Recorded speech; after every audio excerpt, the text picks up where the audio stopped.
I could watch this, the BlueJay video. It's under 10 minutes and it's got interesting ideas. If humanity and suspended cartoon pianos have any... But I have to pee first, so wait. That song now only reminds me of Absolute Radiance because I got addicted to it while listening to it every time I would get to phase 2 in Absolute Radiance. And now it just reminds me. That's all I think of. Can you fix the screen? What's wrong with the screen? Oh, you're right. You true. Oh, let's watch this. Anything in common is their uncanny knack for failure time and time again. Whether it be a New Year's resolution or returning home with the milk, humans don't always accomplish everything they set out to do. But while these abandoned goals can leave weight sets dusty or children with lasting psychological damage, sometimes the goal itself is so ridiculous that it's probably best left in the good old idea box. And in a world where people thought hydrogen airships were a good idea, imagine the zany proposals that didn't make the cut. Now let's take a look at some of the crazy... Is that a flashbang? Go. Package secured, extracting now. I've got your 6. The box, it's gone. Mother, they must have tracked our location. Timmy, what are you doing on your phone? I'm just browsing iFunny. Okay, we need to talk about that later, but you're on public Wi-Fi. You should be using NordVPN to hide your location. Oh, come on. That must be how they found us. Kilometers, you mean the Royal Palace? Actually, it's kilometers. You mean kilometers, right? We civilized people use kilometers. What's all this? There, go Timmy. Anyway, NordVPN is a fantastic service that protects your personal information while going about online activities. Jay, for a... Oh, good. I keep getting baited. Let's take a look at some bonkers canceled projects.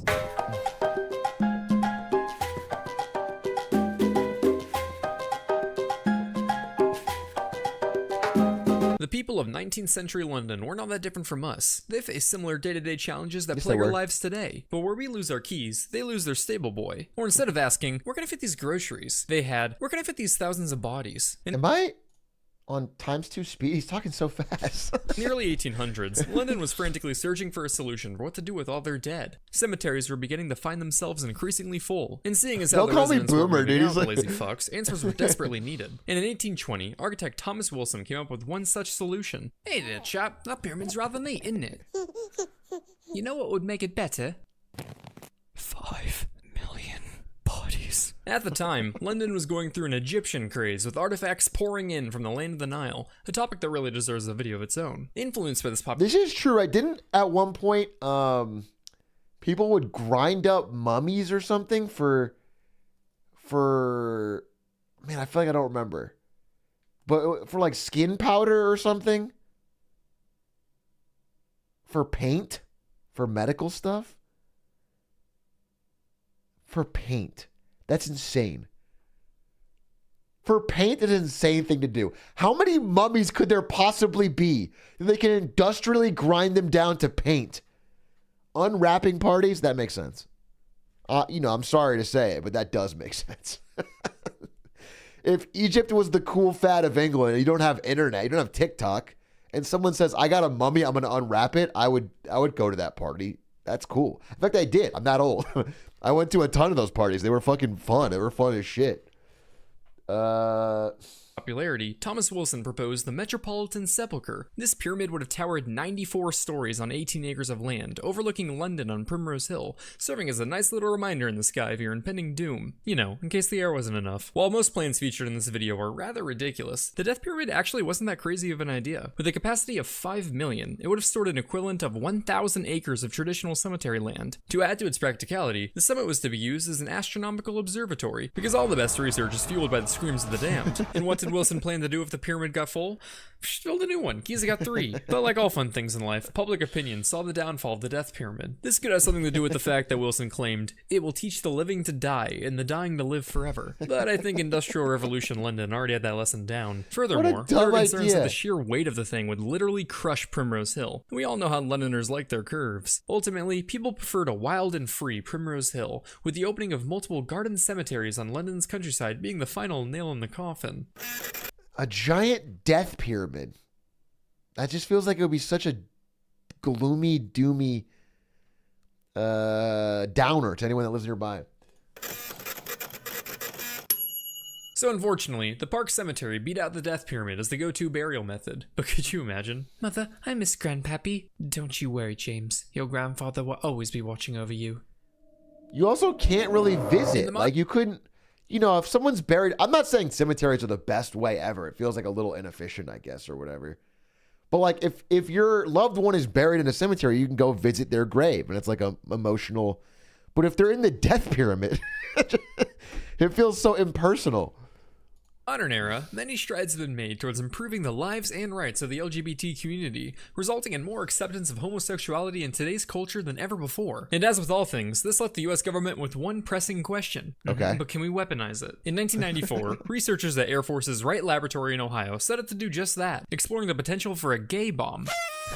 No, not the fun kind. We're talking psychochemical warfare. In a 3-page proposal to the Department of Defense, they described how the bomb would disperse a gas over enemy camps that would, quote, cause enemy soldiers to become gay and to have their units break down because all their soldiers became irresistibly attractive to one another. Basically, the idea was to help the enemy combatants make love, not war. Bro, this is in my lifetime. That's crazy. That is so fucking funny. That is not that long. 1994 is not that long ago. That's crazy. A gay bomb that makes all the soldiers so gay they can't fight. That's crazy. That's insane. So we can make war. The document Did it work though? Should we try acknowledged it? that no such chemical existed at that point, but promised further research into the little explored world of pheromones and aphrodisiacs should their $7.5 million proposal get approved. The basis for the idea seems to have originated from how I'm sorry. The person that proposed it didn't have any way of making it happen. Just the person who proposed it was obviously closeted, dude. Obviously an Air Force gay man before Don't Ask, Don't Tell. Who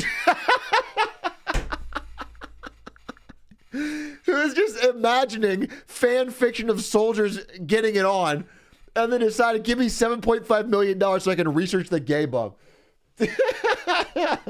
Stimulants were marketed as aphrodisiacs in perfumes and colognes since the 70s, but that remains more in the realm of pseudoscience, seeing as how the claim was based on just some observations of monkey behavior, not quite the definition of a serious or controlled scientific study. Regardless, the proposal made its way to the Pentagon, and I like to imagine. Also, I'm sorry, but, you know, if you're in a war with somebody and you're going to drop a bomb on them, a regular bomb gets it done. If you hit them all with the bomb, then you win anyway, whether or not they... No one dies this way? I guess. Maybe they'll die of broken hearts, you know? Imagine it went a little something like this. Okay, Corporal, what do you got for me? Proposal for a new nuclear warhead that maximizes radiation damage to farmland. About time, push it forward. The army wants to weaponize honeybees in Iraq, so they... Yeah, sure, fine. Wright Laboratory gave us this proposal for a gay bomb that... Corporal, are you mad? We are the United States of America, for Christ's sake. It is our duty as the leaders of the free world to draw the line on what is just and inhumane. Understood, Major. Consider it scrapped. The FBI think they can overthrow Castro using child sleeper agents and doped up spinner dolphins. How fast can they have it done? The Department of Defense scrapped the proposal pretty quickly, and the gay bomb never saw any real development. But I mean, come on, the idea was pretty ridiculous. There's nothing that can just turn any man. You know, it'd be so funny. An alternate universe where Oppenheimer made the gay bomb instead. It was real. We dropped a fucking gay bomb on Hiroshima and Nagasaki.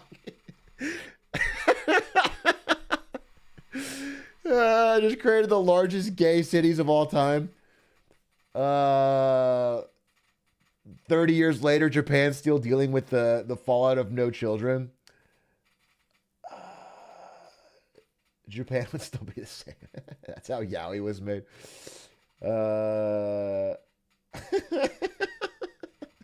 Japan's birth rate class. Gay. It's the early 1920s, and America's having a roaring time. They got jazz, that one Fortnite dance, and a stock market that could never get depressing. The Great War may be over, but a great age has just begun. Right, Europe?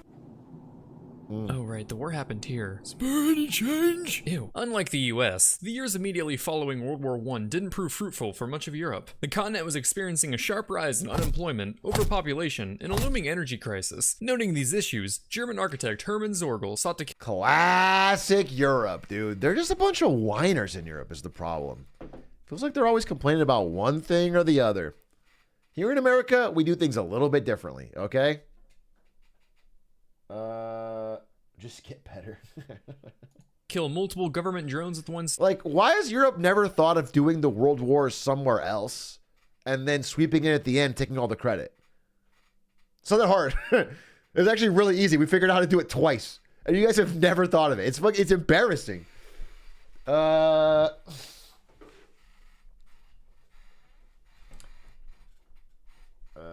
I guess they kind of did do that with colonialism. It did do that in every country on Earth, actually, so I take it back.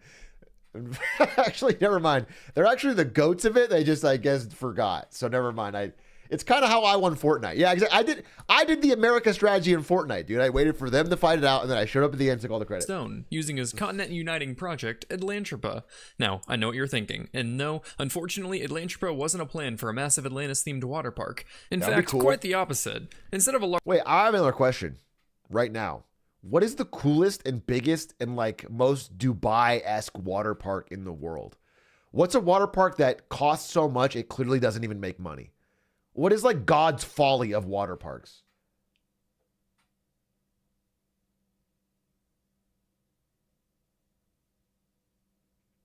Sunsplash, Arizona. That's a very funny idea because building a water park in Arizona is like it's like middle finger to God. It's like we're gonna import fucking trillions of gallons of water daily, constantly evaporate.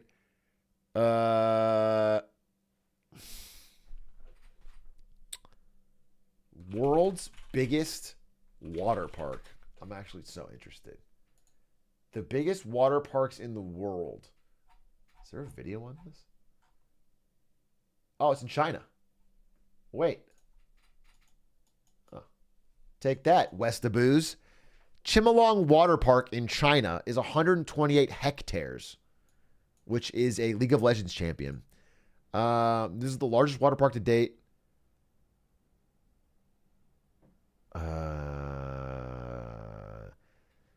2.6 million people entered the park. Jesus Christ. But this is the biggest. I don't know if it's the, like, this is large. I want, like, the most opulent. What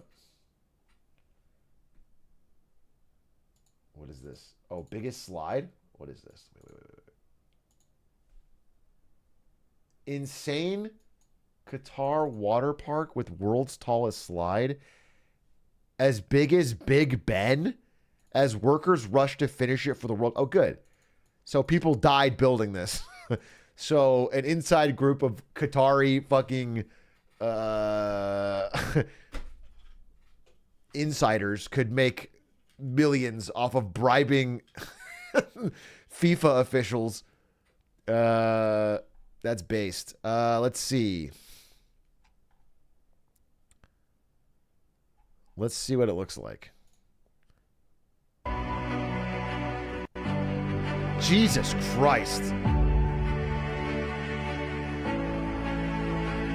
This is not even close to done. Did this ever finish?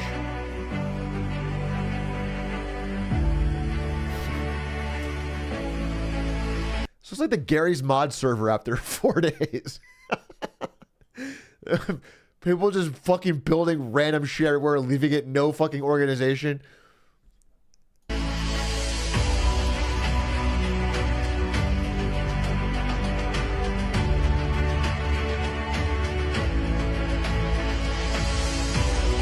Not look that good or fun. I'm getting taken down by the I'm getting taken down. They got me. They got me, dude. They caught me. Even in hell, words to me. So unrelated. Large influx of water, the project called for the draining of water. A lot of water.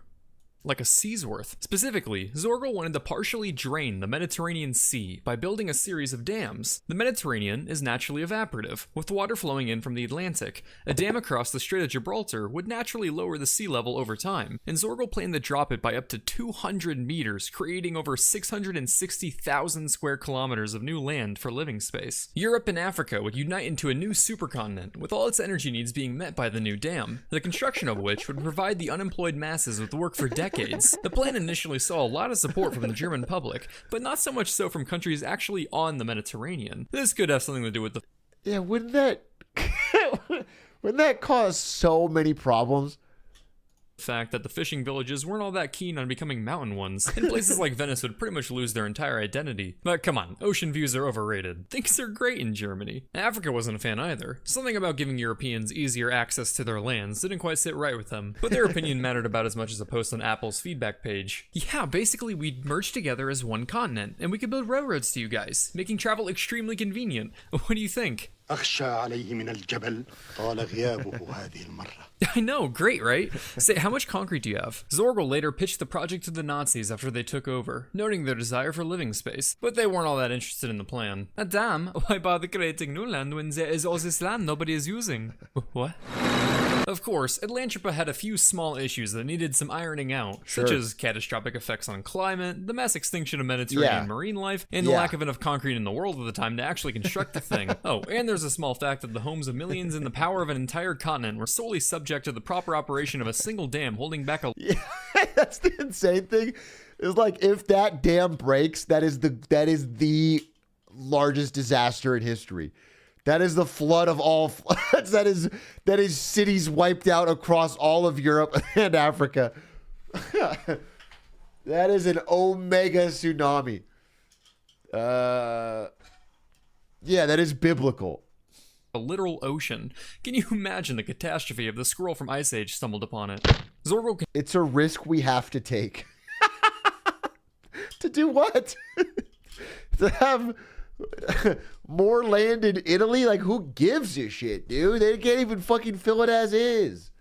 continued to promote his project until his death in 1952, with his beloved Atlantropa losing all its steam with him. But hey, now that the name is open for the taking, I say we try that water park idea. Mamma I mia. actually went ahead and took a crack at the design. It's themed after the movie Atlantis: The Lost Empire, which features dynamite-wielding Italians, making it objectively the best animated Disney movie.